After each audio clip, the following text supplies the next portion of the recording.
Well, hello and a very warm welcome to episode 4 of BA Fringe, the live stream show that explores ideas at the edges of business analysis.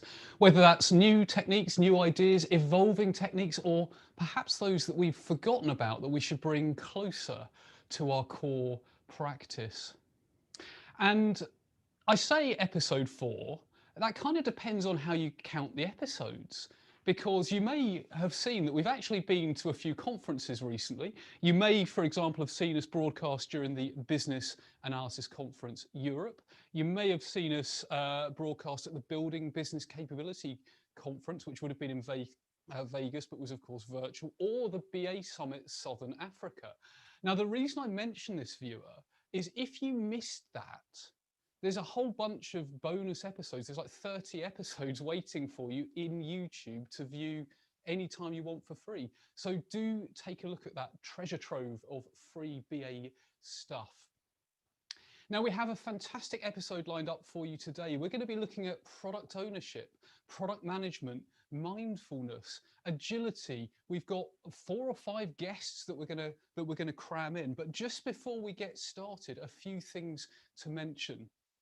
So firstly, we're very, very proudly supported by IIBA, the International Institute for Business Analysis, an organisation I'm sure we're all very familiar with. And I'm really proud to say that we've got in fact, IIBA are making an announcement at some point during this show, which we're going to bring you as soon as we can. So I believe it's a world exclusive. Don't quote me on that. I'm not entirely sure, but I'm pretty sure they're going to give away something free to BA Fringe viewers, which is pretty cool. So do keep your eyes peeled for that. Please do keep this social. Now, if you're in the Zoom room, that's awesome. You can network. You've got like additional networking thrown in for free. So do use the chat. You may need to remember when you use the chat to change the chat to attendees and panelists. Otherwise, it will just come to us here in the studio. Introduce yourselves, have a chat whilst you're watching along. And do be active on social media as well. Sharing is caring. Use the hashtag BAFringe. That's hashtag BAFringe to share, I don't know, screenshots if you like. Maybe a selfie of you watching BA Fringe or just your favourite takeaway from the show. We really, really do love looking at those hashtags. I always look at them after the show. It's always great to know what you've particularly taken away from the show. Also, because we're live, you can have a shout out read live on air. All you need to do is go to bafringe.live. That's bafringe.live. There's a short form there. You just put your name in, your shout out, and we'll read as many as we can out later in the show. That might be something you've taken away from the show. It might be, I don't know, something you're celebrating. Might be saying thank you to a colleague or, I don't know, a birthday. In these sort of bizarre times, it's always great to celebrate and be virtually connected, even if we can't all be together right now. So we've got a range of topics coming up. We're going to be looking at product principles, business analysis and product ownership, the difference between product ownership and management, agility, as well as curiosity and mindfulness. So let's move straight on to our first item. Have you ever heard of product principles? I hadn't, but it's a really, really interesting and I think quite powerful idea, particularly for those of us that are working in perhaps a product management type environment. So Alina Ghiarasim is Principal Business Analyst at Endava, and she's agreed to talk to us about product principles. So Alina, over to you.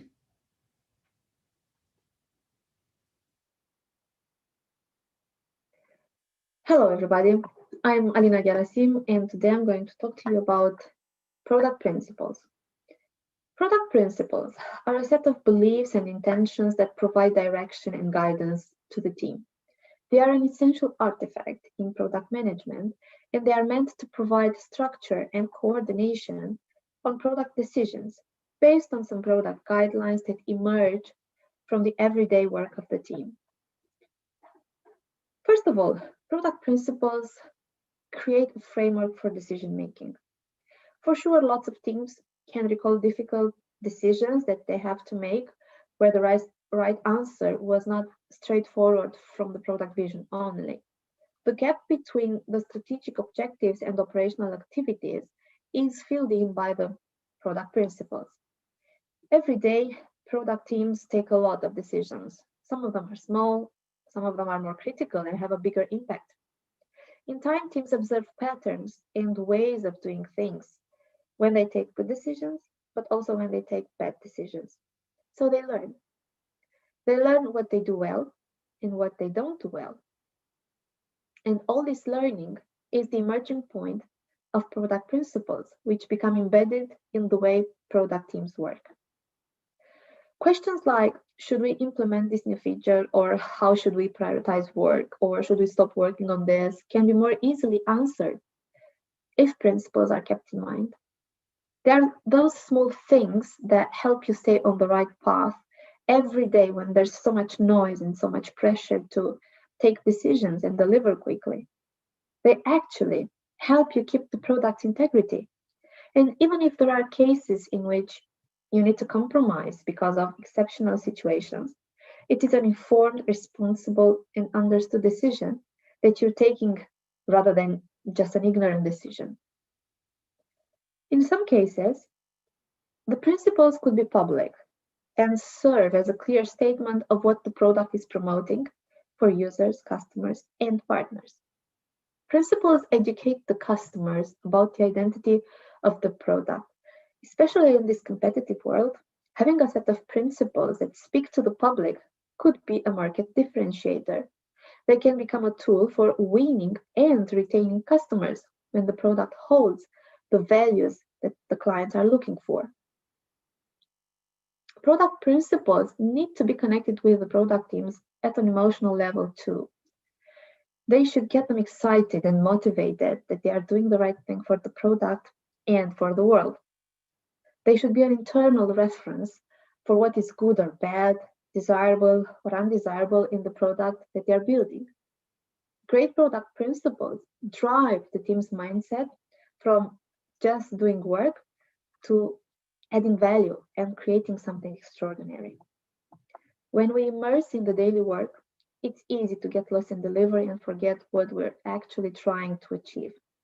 But product principles could act as an emotional glue among the team members, keeping them united and giving them a sense of accomplishment, of something that truly matters.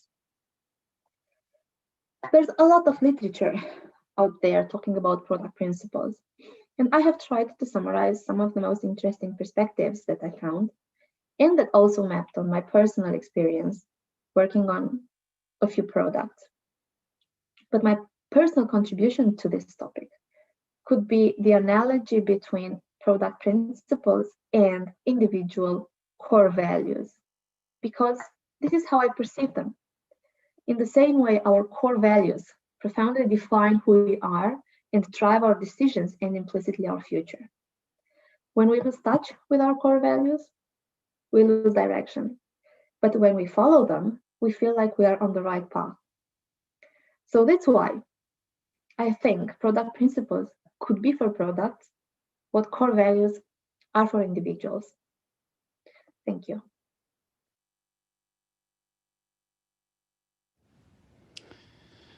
Fantastic. Well, I mean, I think such a thought-provoking idea. And I mean, just a few things that I took from that. I thought, I love the idea of having a set of beliefs that help decision-making, because you know what it's like on any product endeavor or any project. It's like there's so many decisions that could be made. Having that laser-like focus, so very powerful. As Alina said, it can help you stay on the path when there's a lot of noise, not just doing work, but focusing on the value. And something that really resonated with me that Alina said was that whole idea that product principles could be for products what core values are for individuals. So Alina, thank you very much for that thought-provoking introduction into an idea that I sense we'll be hearing a lot more about product principles in the coming months and years.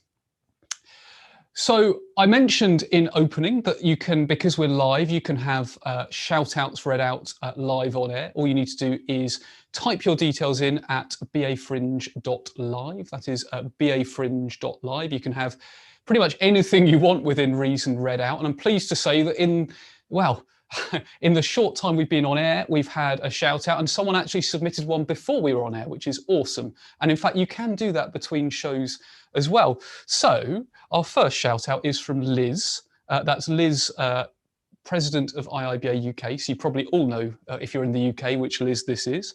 And Liz says, IIBA UK has just been joined by 2 new directors. Harpal Lidder was elected by our members to be our new Midlands Communities Director, and Imtaz Kadaboy, our new Operations Director. A great big welcome from everyone on IIBA UK, and thank you for joining us. We really are looking forward to working with you. Now, as someone who has been a volunteer for an IIBA UK chapter, I can remember how much work that is, so I would echo Liz's thoughts there as well. The second shout out that came in during, and I'm not sure this is like a little bit of a sort of joke or a trolly one, but I'm going to read it out anyway. It's from Richard, and this will probably only make sense if you're from the UK and of a certain age. But Richard says, I love the backdrop. It reminds me of the industrial zone in the Crystal Maze, which everyone knows is the best zone. So again, apologies if you have no idea what Richard is talking about. I do, and it's hilarious. But we will move swiftly on from that, and thank you for that, Richard. It did make us laugh in the studio when it came through. So we will move swiftly on to our next segment.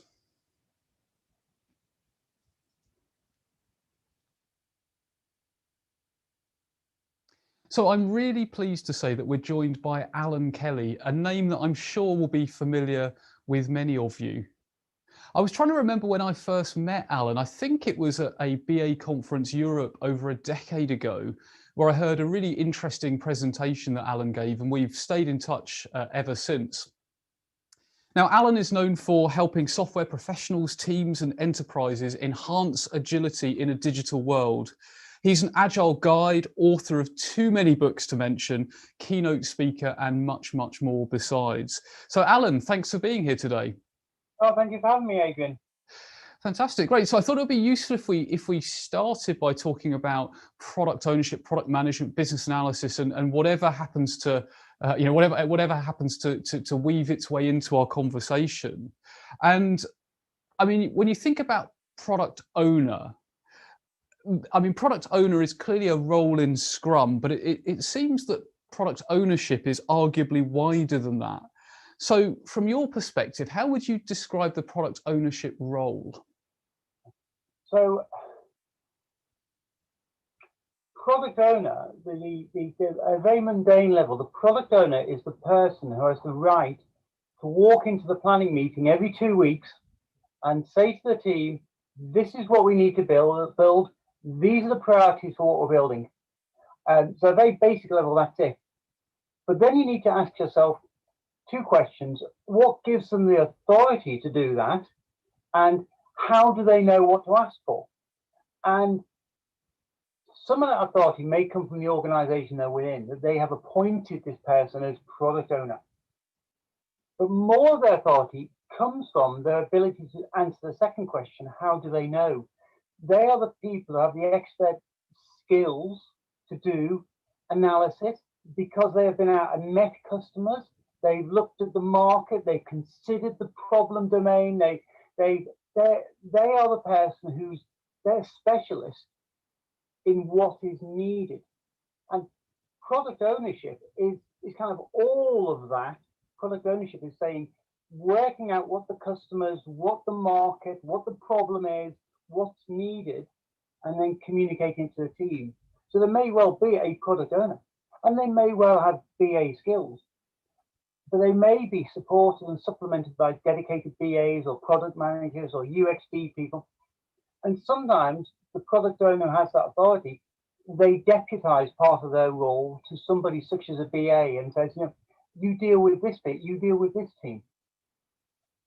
Yeah, that's really interesting. And as you were speaking there, Allan, I was thinking about how that product owner has to take quite a holistic view, because they have to understand the research that's coming in. They need to understand the external market. They probably need to do a lot of wrangling with other internal stakeholders to make those prioritization calls. So it's quite a big role, isn't it? It's quite a big role to take on. Yeah, I mean, potentially it's massive. Yeah, yeah. So what would you say, because you mentioned a product manager there as well, what would you say the difference between like a product owner and a product manager is? Well, there's what I say the difference is and what the rest of the world says the difference is. To me, the product owner is the larger role, the more important role, the more authoritative role. I think of the companies people work for, and ultimately the people who are really important there, the people who really call the shots, are the owners. If that's a small company, there might be one person who owns the whole shop. If you're working for a massive corporation, there may be thousands of shareholders, but ultimately the owners are the people who can decide what's done, and the owners hire managers. Managers come and go; they're a hired gun. Okay, so to my mind, the product manager is a set of specialist skills, very similar to a BA role. Both BAs tend to be internally focused, product managers tend to be externally focused.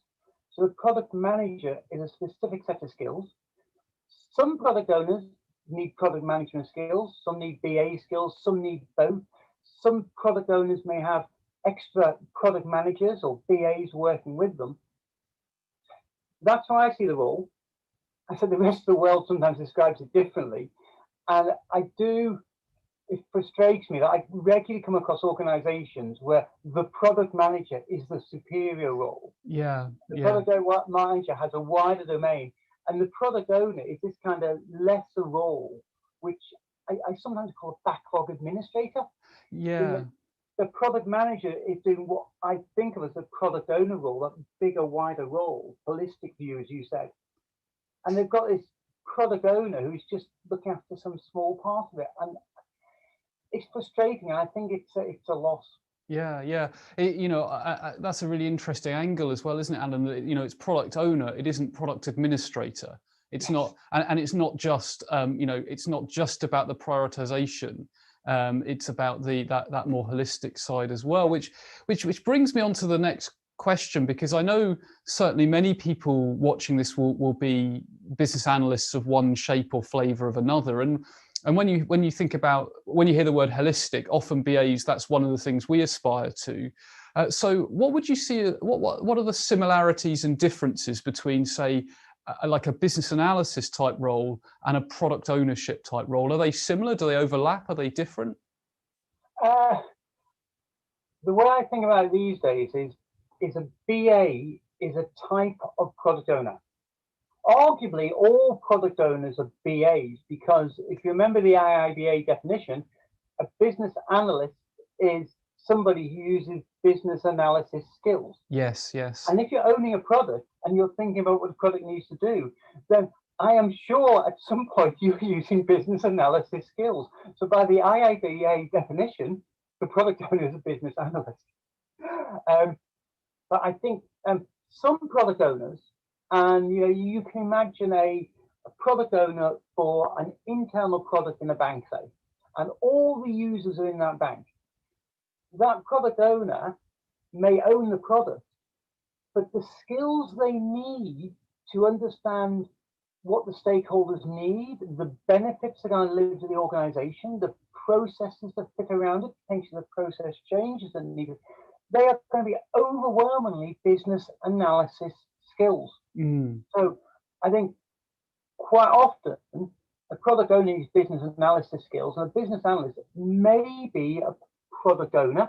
You can think, if you want to appoint somebody to do this, you're going to want somebody. Consider that bank. If you've got a product and you want to find a product owner for it, you're going to want somebody who can identify stakeholders, talk to stakeholders, gather requirements from stakeholders, prioritize, talk to a technical team, feed into a technical. Does this sound familiar? It really does, Alan.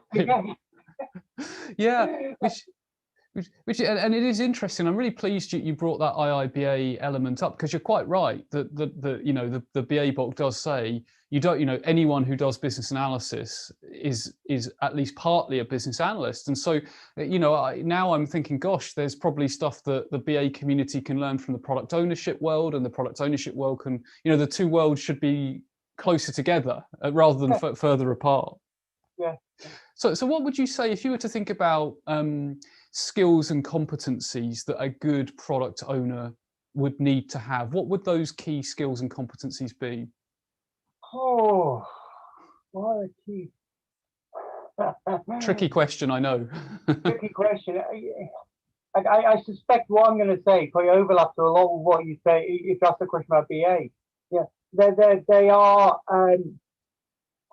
multifaceted in that they should be good at talking to the customers, the users, whoever those people are going to be using a final product, and the people who are going to receive the benefit from it, understanding what those people need, understanding the problems they're trying to solve, the jobs they're trying to do, and they need to be skilled at communicating that down to a technical team. Now, I agree with you completely. Let's not call this person a bridge. They're not there to take from one and pass to the other. But you want somebody who can say, look, there's different stakeholders here, and they may have competing needs, and we need to somehow evaluate these. And maybe they don't decide on their own. Maybe they decide in consultation with some stakeholders who may happen to be called managers. Maybe they decide in consultation with team members. But somebody can gather in that diverse set of needs and can share it, and where necessary, do, for want of another word, analysis. Yeah, You look at this and say, what these people over here are asking for, and what these people over here are asking for, superficially it looks different, but underneath there's a commonality. Where the product is for an external market, you're going to need a set of skills around market analysis, competitor analysis, and I think they are there in a lot of the BA textbooks, but to my mind, they are more, I consider, the product manager skill set. It's market analysis, competitor analysis, and BAs are used to a situation overwhelmingly, I think, where the customers are captive and they're in the organization, and product managers are attuned to that. Your customers are out there. They may not even know they might be your customers yet. Yeah. You've got to find them and seek them out. Yes. So depends on the product. Yeah, so actually, for that full product ownership remit, it's the commercial skills, the commercial acumen, the understanding the customer, and yeah, I mean, a really interesting intersection, because I was hearing that a lot of what you were saying, I was thinking, yeah, that's different flavors of what a BA would do, a slightly different lens on it. But again, this is sort of it's reaffirming, I think, that the view that there's that natural overlap. So segueing a little bit. I know that you have, you've written a lot about agile approaches, continuous digital, about, life beyond projects, and a whole bunch of other really, really interesting things. If you were to think about the top challenge in terms of perhaps a BA that's not worked in an agile environment before, what would you say that the biggest challenge BAs tend to face, and any tips for overcoming it? Perhaps the biggest challenge coming from a traditional environment is that while most of the skills and many of the activities a BA will do on an agile team are pretty much what they would have done in a traditional environment, the big change is the timing. Many BAs coming from a traditional environment will be used to having weeks or months to work on things before a developer ever shows up. Yeah. And some BAs will be sad that they get yanked off at that point and pointed in different directions, and some will be delighted that they get to finish a document and move on. In an agile setting, things are much more just in time. Things are developing. So yes, you're going to be working up against deadlines.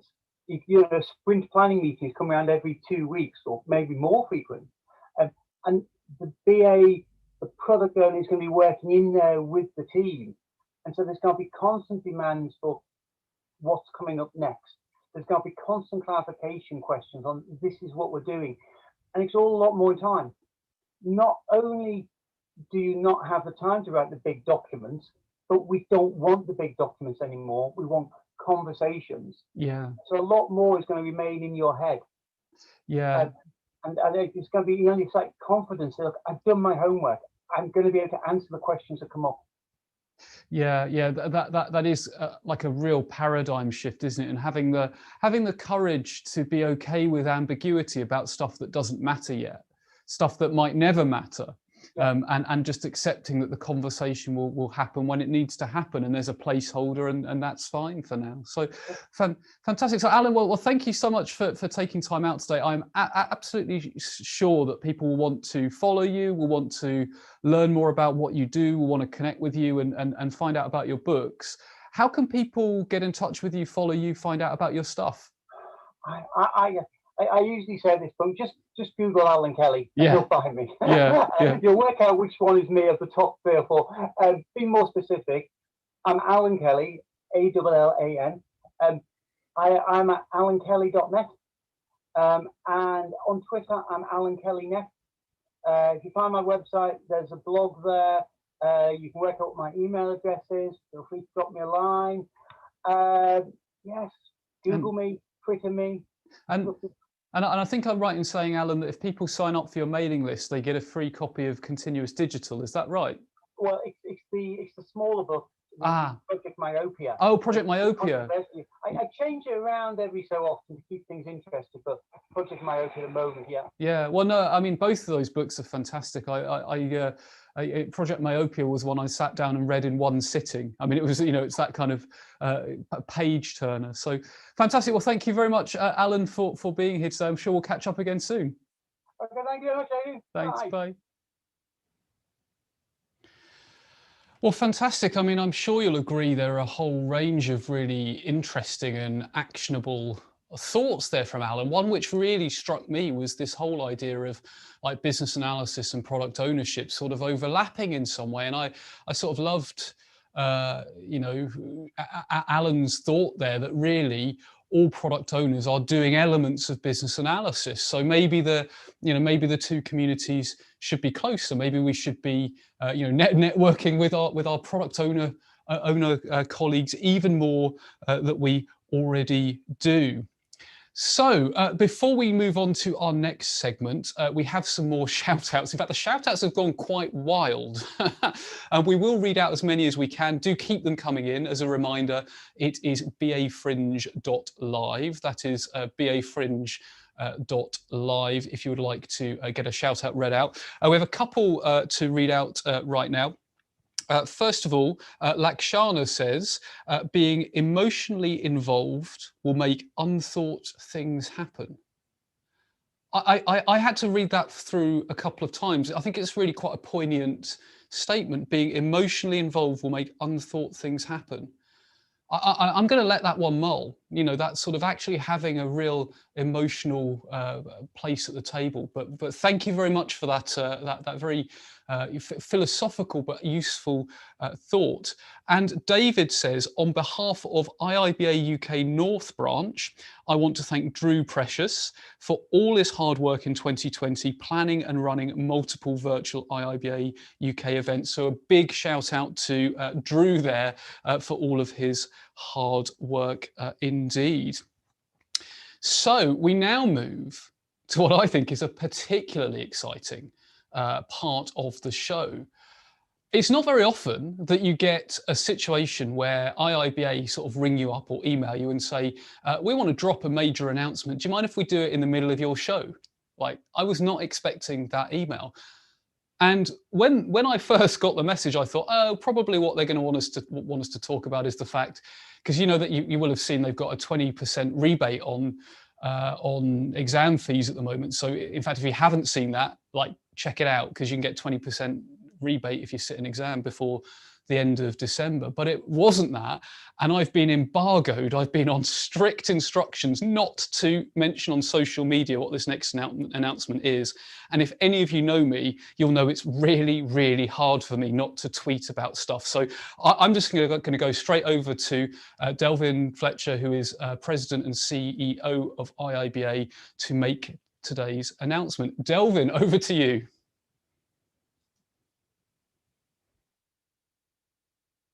Thanks, Adrian, and hello to everyone watching BA Fringe. What makes product ownership so vital to the success of a product or service? What are the tools, techniques, processes that help a product owner? Are there business analysis competencies that can help you in your work and, just as importantly, increase the potential for product initiatives to succeed? Many organizations transition from primarily project-centric to product-centric thinking in their work. It's important to understand how product ownership is evolving and what it takes to deliver successful products. Our first piece of work here is the IIBA Introduction to Product Ownership Analysis, what we're starting to call POA now. It's about how business analysis underpins good product ownership. POA enables teams to create and deliver exceptional products and services for their stakeholders with proven practices cultivated from a number of approaches, including traditional product ownership, agile business analysis, lean product development, human-centered design, lean startup, and design sprints. IIBA is excited to extend a special offer to attendees of BA Fringe. You'll enjoy complimentary early access to the POA introduction prior to its official launch in early 2021. You can visit us online to get your early release copy at go.iiba.org/BA Fringe offer. The introduction, by the way, is going to be followed by the comprehensive guide to product ownership analysis scheduled for release in spring of 2021. The guide's going to further help everyone interested in growing their product ownership analysis skills, as well as the business analysis competencies that are critical in POA roles. So stay tuned to IIBA for more information on the guide in early 2021. Adrian, back to you.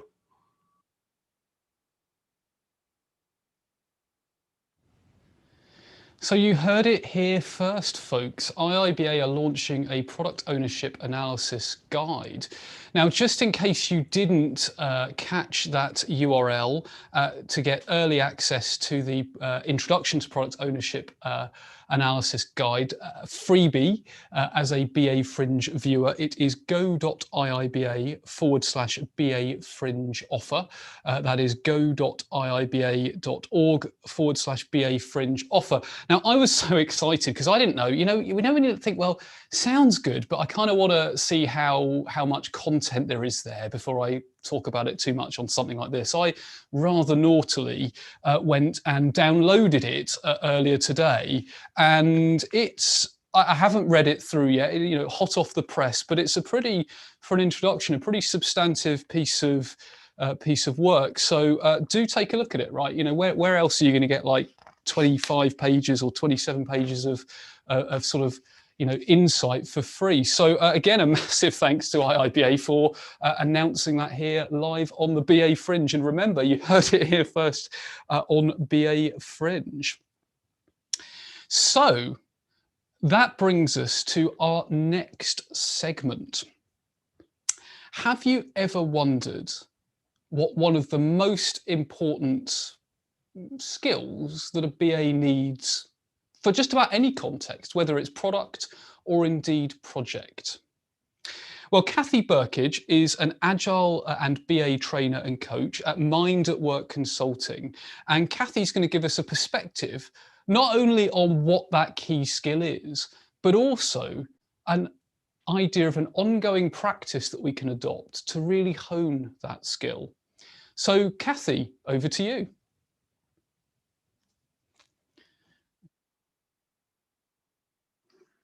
Hi everyone, it's Kathy Berkidge, longtime BA, Agile coach and trainer from Melbourne, Australia. So, what is the number one essential skill for BAs? Is it communication, documentation, elicitation, facilitation, modelling, analysis, engagement, management? So many important skills that are all important. But for me, there's one that stands out above the others. Curiosity. Curiosity, as well as listening, of course. It's the ability to constantly think, I wonder why, I wonder how, when, where, why. It's about all that questioning ability. But of course, it also means we must remain present and open to listening and understanding the answer that we receive while we're asking.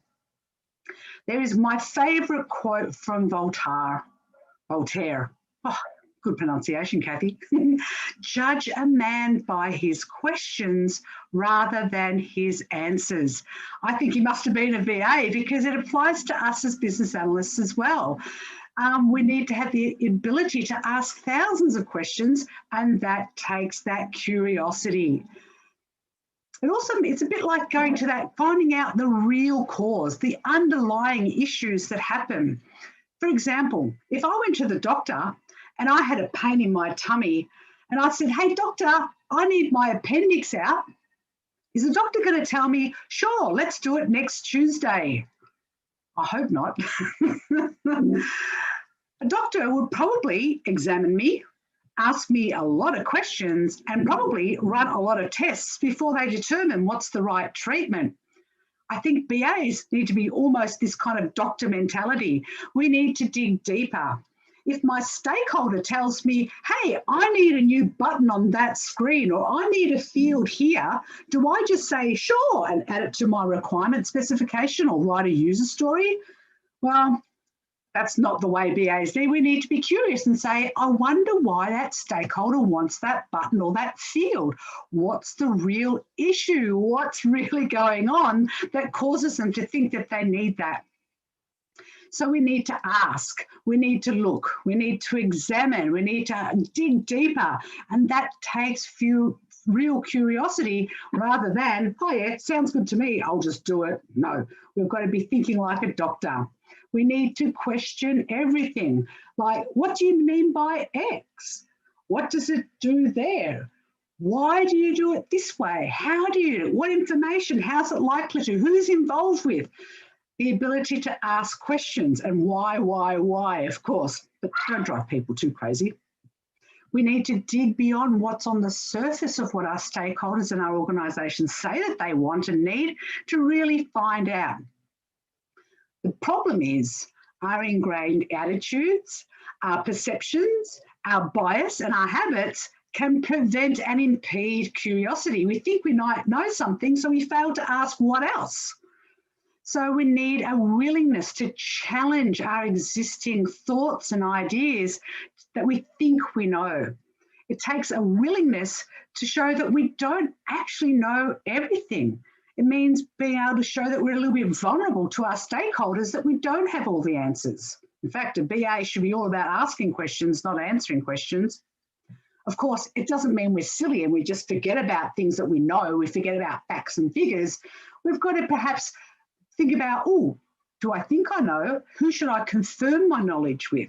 So we might need to say, if I remember correctly, X, Y, and Z, is that still the case? Because, hey, things change. So it doesn't mean about being silly and lightheaded. We need to let go of our perceptions. We need to let go of our own perceptions and our ways of thinking, and to be open to really learn, open to listening, open to dropping our opinions, and open to knowing that we're proved wrong from what we previously thought. For me, that's where mindfulness comes in. It brings awareness into our thoughts and into our attitudes and these habits of mind, so we can really be aware of what's going on in this crazy skull up here. We can remain open and objectives because mindfulness helps us drop all those perceptions and opinions. We can observe what's really happening, observe our thoughts and detect, am I being open or am I closing this off?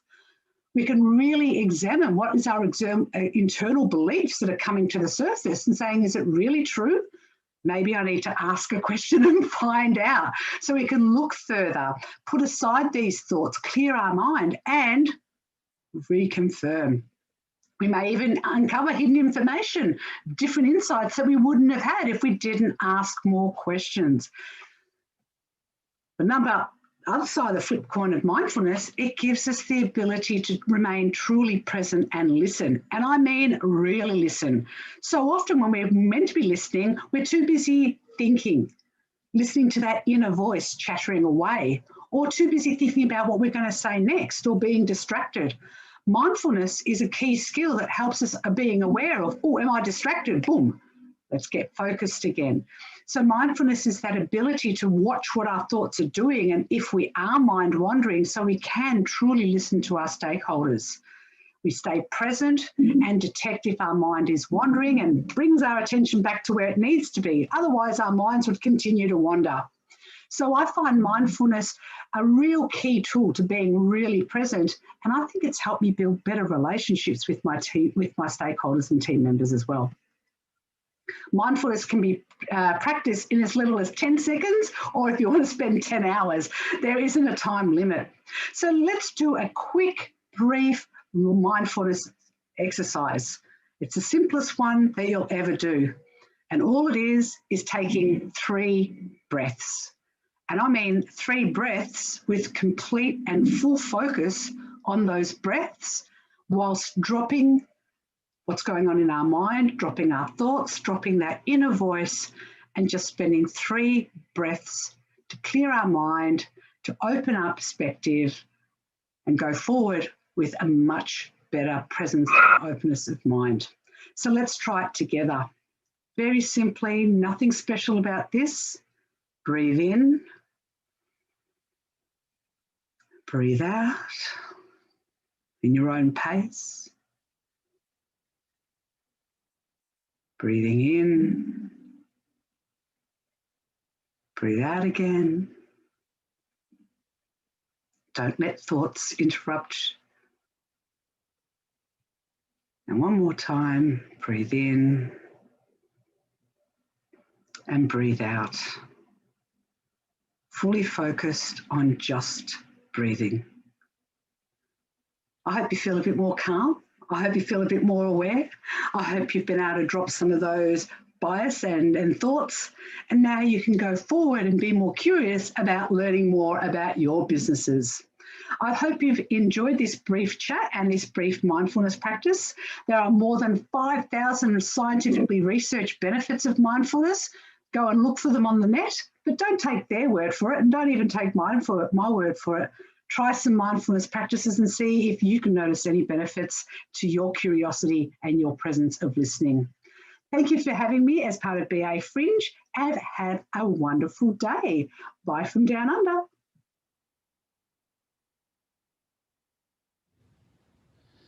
Fantastic. So I mean, I think there was such a lot of insight there from Kathy, and I really think that curiosity is such an important trait for us as BAs, and that idea of just stopping, breathing, being present in the moment. I mean, now more than ever, the idea of mindfulness, I personally, I think, is such an important one. And the ideas of being open to learn, open to drop our opinions, and you know, open to be vulnerable sometimes. It's a different perspective. It's perhaps at the fringe of what we think about as BAs, but really useful. I cannot tell you how many shout outs have come in the last segment. We will get to as many as we can in just a moment, but quite a few people are asking if we can put the URL back up for that IIBA download. I believe it's in the chat as well, but we'll put it up on screen for you here as well. It is go.iiba/BA Fringe offer.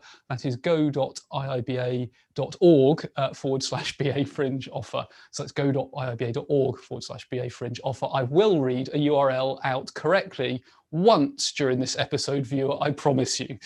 Anyway, we'll move now on to shout outs, and I've had to go to the tablet because there are too many for me to write out on my cue cards. So our next shout out is from Prasanna, and Prasanna says, business analysis focuses on the tactical and execution side, whereas product manager or owner leans more towards the strategic side. interesting view, Prasanna. There's probably a whole range of perspectives on that. I think there are certainly some strategic BAs out there as well, but it may well depend on the organization, and organizations really do vary. Lakshana said, I just heard connecting the dots is an important trait. Yeah. So true, isn't it? I mean, maybe that's partly what we do as change professionals, is we connect the dots between people, processes, systems in the broadest sense, and many other things as well. Helen says, I think the advantage of BAs helping with product ownership is that we can be more objective, looking at cost versus benefit, etc., and don't have our own agendas when it comes to prioritization. Sometimes business subject matter experts consider only one viewpoint. For example, what makes their own job easier helps the customers they deal with without seeing the bigger picture. Yeah, so that, what we might say holistic or systemic viewpoint, is a really interesting perspective as well. We do have a couple of questions about the product ownership analysis guide and how it differs. The folks that have put those questions in, those would be better put to IIBA directly on those, because I know no more than you do on that. Emily says, a shout out to Christina Lovelock. Big shout out to Christina Lovelock for hosting the panel discussion, Do BAs Add Value? I'm so glad you encouraged us to take a good hard look at our profession, to think about what we need to improve. I will echo all of those shout outs, but Tina Lovelock, always an inspiration to our community. We are very privileged to have Tina in our community, always pushing pushing the boat further, if that's not mixed metaphors. So on that note, we will move straight on to our next segment. Now, I'm sure Angela Wick is a name that many of you will be familiar with. You may well know her from the awesome content she puts out, from a keynote presentation, from BA Squared or BACube.com, or from, I think she's got 10 or a dozen or more courses on LinkedIn Learning on business analysis. So if you've been on LinkedIn Learning and done a business analysis course, you may well recognize Angela, even if you don't remember the name.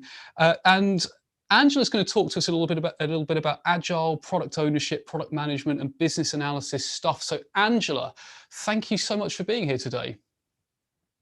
Thanks, Adrian. So good to see you. Yeah, absolutely. It's always a pleasure. Normally we're at conferences in the real world. It's kind of weird to be virtual.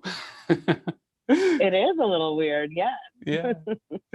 So product ownership, product management, agile, we hear a lot about those topics. We've been talking a lot about them in this show. Why would you say those topics are particularly important right now, Angela? You know, Adrian, I really think it's all about what we're hearing from our executives and all around our industry and just the world in general. It's all about the dynamics of complexity and how the world is just getting to be more complex. Things are changing faster at a more rapid pace. And, you know, I think the old sequential way of doing work isn't working anymore for so many teams and organizations. And to flip that from project to product thinking in a product mindset, we're using these new terms, right? To help us do more of a trial and error and experimentation style of analysis and delivery versus the sequential process of project work. Yeah, it's kind of interesting, isn't it? Because I'm certainly seeing that shift as well, and it's quite a major shift, isn't it, from almost project to post-project and product. But I wonder, are you seeing, because I'm seeing a pattern where organizations are trying to do like product stuff, but in a project, like a project container, and they're having like conflicts between the product management style and the project management style. I wonder whether, do you see that, and do you have any tips? It's a really hard question. Yeah, thanks for that. I do see that, and I think you're right. It's a really difficult, almost a conflict, right? Because when you think about it in terms of projects, you're concerned with scope, budget, and timelines and efficiency overall. But when you have a product mindset, you're focused on customer value delivery and is it the right thing to build? And those two have an inherent conflict, right? So I think when you try to take the two models and put them together, there definitely is that inherent conflict, and expectations change, and we have to change how we think about delivering value, not in terms of scope, budget, schedule, but in terms of every week or two, are we still on track? Is this still what the customer needs? Did we learn anything new? What did we learn? What can we learn? And really focused on that trial, error, learning, and customer focus overall. Yeah, that learning, that experimentation, that hypothesis of value, and trying it out and getting something out there, and so one thing which springs to mind, sort of springboarding from that, is, you know, we hear people talk about, say, product owner, and we hear the term product manager. What would you say the difference is between those two roles, Angela? Well, it's always funny to me how we talk about roles and titles and skills, right? So first off, I just want to throw out there to open everyone's minds to the idea that roles and titles are oftentimes mixed up, and within organizations get mixed up. So we have to be really careful to not tie ourselves to specific definitions, because one organization may use it differently than another. So with that, I typically, if I had to generalize, would say that we see product ownership as focused on developing a product and the internal aspects to the team and inside an organization, whereas product manager or management focuses on external markets, external needs, and competition. And so whenever someone says to me they're a product manager, I'll tend to ask them, because there can be so much overlap, and sometimes product managers do both internal and external. So it's like, oh, you're a product manager, great, tell me more. Is your day more focused on the internal team, stakeholders, and folks inside the organization about delivering a product? Or perhaps is your role focused on external things like analyzing markets and the competition and market needs and pricing and those types of things? And quite frankly, sometimes a role might do both. Yeah. But sometimes it might be split between that internal, external type stuff. Is that what you're seeing too, or? Well, in typical BA style, Angela, I'm going to sort of say yes and no. or it depends, because of course, because I do see that, but I sort of see no consistency in the way that those terms are used, and sometimes I see like product owner, like I some organizations where product owner is seen as, well, that's a Scrum role, isn't it? That's just about Scrum, and I'm thinking, not really. I mean, yes, but no, you know, yeah, you're typically a yes, but no type of thing.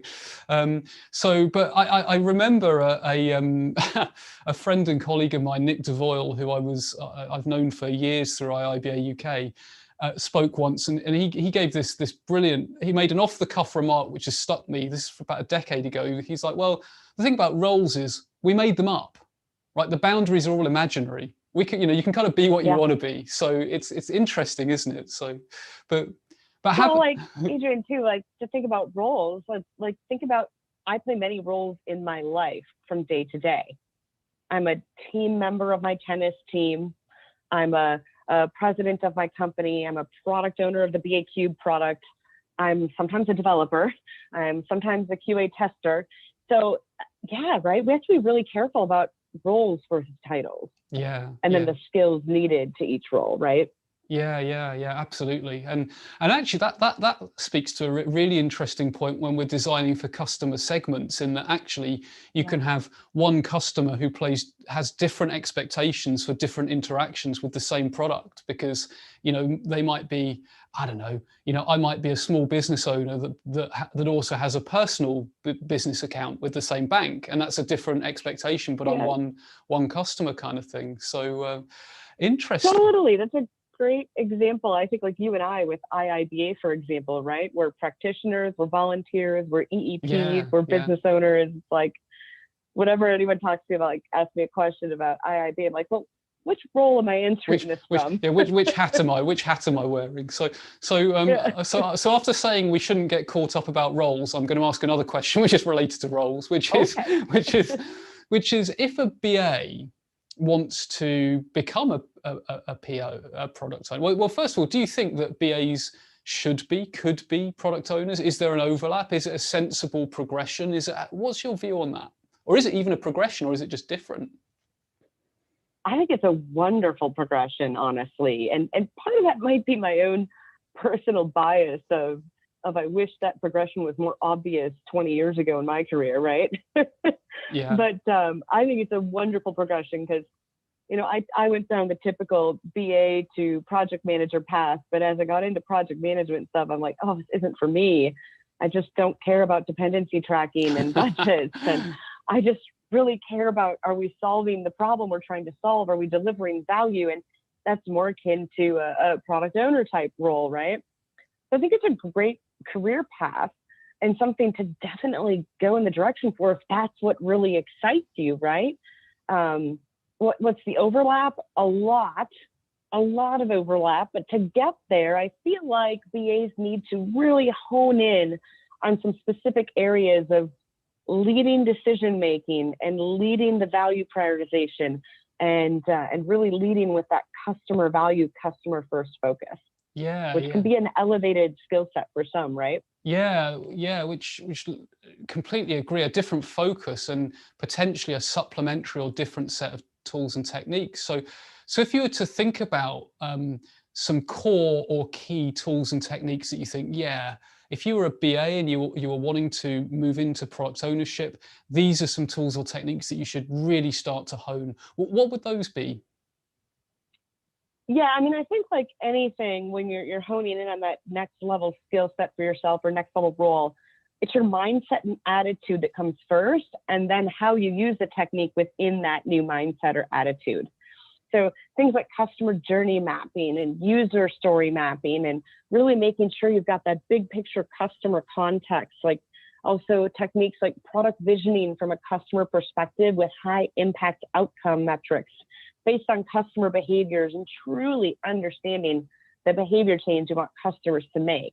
Those types of techniques, along with the facilitation and decision-making skills, are just going to be so critical, but none of that happens without the right mindset. Yeah. Right? It's all about, I can use a journey map, but how I use it, why I use it, and how I interact with my team members and stakeholders while using it actually makes the biggest difference. Yeah, kind of mindset first, technique second, and then that will really, really, really work. So if you had a biggest piece of advice for someone who's interested in product ownership, wanting to not necessarily transition entirely, but maybe sort of sit on the fence a little bit, what would that piece of advice be? I'd say let go of the technical details that sometimes we clamor to as BAs, right?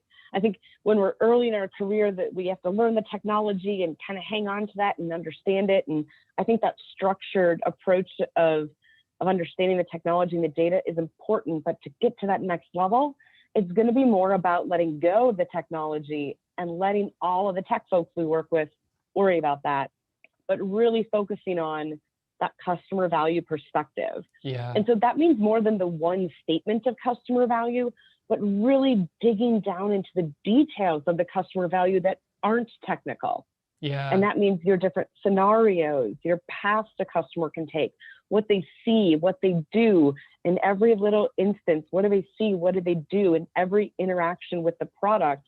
But describing that in a non-technical fashion and mapping it up to that bigger picture goal. Yeah. It's like if we can do that, the technology just naturally follows, right? Yeah. Otherwise, we focus on the tech, and who knows if we even meet the user need, or the user's like, nah, I think I'd rather use the other product. Absolutely. So sometimes having the audacity to let go and being okay with the ambiguity. So Angela, I mean, such interesting points there. I'm certain that people watching this will want to connect with you. They'll want to find out more about how they can, how they can work with you, how they can see your courses. What's the best way for people to stay in touch?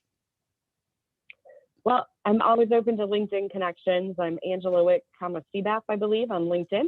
Also, you can find me on my websites of ba-squared.com and ba-cube.com, my new online membership training platform for BAs and product owners. Fantastic. And LinkedIn Learning as well. There's is it 10 or 12 or a whole bunch of... I think it's 10. Depends if you count different translations into different languages and all that stuff. But I think it's 10, and they're all business analysis and agile product owner related. So fantastic. Good stuff. Excellent. Well, Angela, thank you so much, and see you soon. Thank you so much, Adrian. Great to see you. Thanks. Bye. Bye.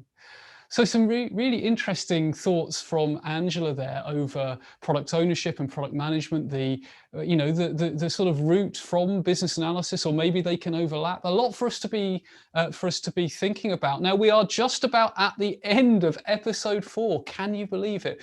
If you have submitted a shout out and we haven't been able to fit it in this episode, I apologize. We will store them up. We'll get as many as we can in the next episode as well. Do remember, of course, if you are planning to sit IIBA certification, if you do so before the 31st of December, you can get 20% rebate. So check the IIBA website for that. And some people were asking for that URL again for the product owner analysis, the pre-release that you can get as a viewer. So that is go.iiba.org/BA Fringe offer. That's go.iiba.org/BA. You can see it on the screen. You can tell I don't know how to read anyway. So all that's left for me to say is a massive thank you to everyone who has tuned in live, everyone who's watching the recording, for IIBA for supporting us. The BA Fringe just simply could not happen without IIBA. Also, although you might look at this and think this is just me, seriously, it is not possible to put a live stream together like this without a bunch of people contributing. As always, I would like to give a big shout out to my producer, Matt, who has been pressing all of the buttons on the terrifying production equipment that just works. And I have no idea how it works. I just stand up and speak, viewer. So until next time, do stay safe. The next episode is on the 14th of December. And we're going to put a link to that in the chat now. Now, this episode sold out in Zoom, and it's far better, I think, to be in Zoom because you get the networking and the chat and stuff. But we're selling out practically every episode now. So do click through now and register. You can always cancel if you subsequently can't come along. And the schedule for that hasn't been finalized yet, but we're very likely to be talking about resilience, anxiety during times of change, tips for BA job seekers. Then, probably more and more that's relevant in the world we live in right now. So do sign up now to reserve your place, as they really do sell out quickly. And if you're watching on YouTube, if you go onto our website, you can register there. So a massive thank you to everyone involved. Stay safe and see you on the next episode of BA Fringe. Bye for now.